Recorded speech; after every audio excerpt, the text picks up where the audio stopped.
नमस्कार.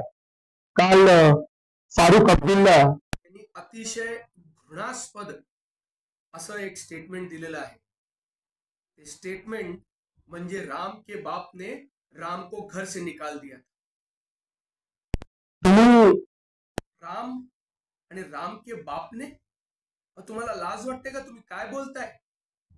प्रभू श्री राम म्हणजे आमचा श्वास आहे. आमच्या वाहिन्यातून, आमच्या नसातून वाहणारं जे रक्त आहे ना, ते प्रभू श्री रामांच्या नावाने वाहतं. आणि त्या प्रभू श्री रामांना राम को घर से निकाल दिया था. राम को घर से निकाल दिया, तर तुम्हाला बोलणं शोभतंय? आणि प्रभू श्री रामांसारख्या एका व्यक्तीला जन्म देणारा राजा दशरथ हा आम्हाला प्रभू श्री रामान एवढाच वंदनीय आहे. एक छोटस स्टेटमेंट नुपूर शर्मानी तुमच्या धर्मग्रंथातलंच वाचून केलं तर तुम्ही सरधडसे अलग की बात करता.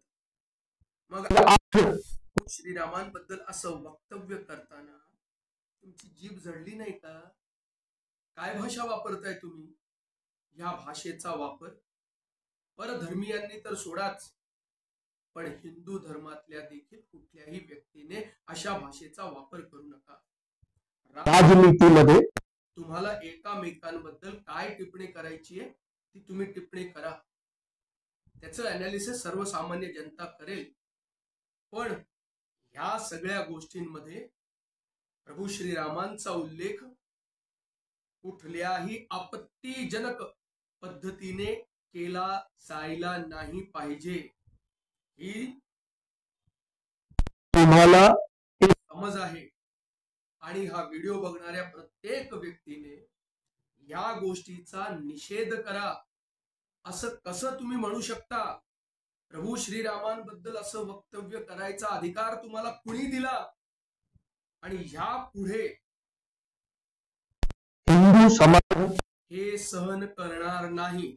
त्यामुळे फारुख अब्दुल्ला, तुमच्यापर्यंत जर हा व्हिडिओ पोचला तर नीट समजून घ्या.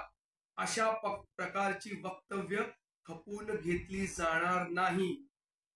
त्यामुळे प्रभू श्रीराम आणि राजा दशरथ हे आम्हाला तेवढेच, राजा दशरथही तेवढेच महत्वाचे, तेवढेच वंदनीय, तेवढेच आदरणीय आहेत जेवढा आमच्यासाठी प्रभू श्रीराम आहे. बोलो सियावर रामचंद्र की जय.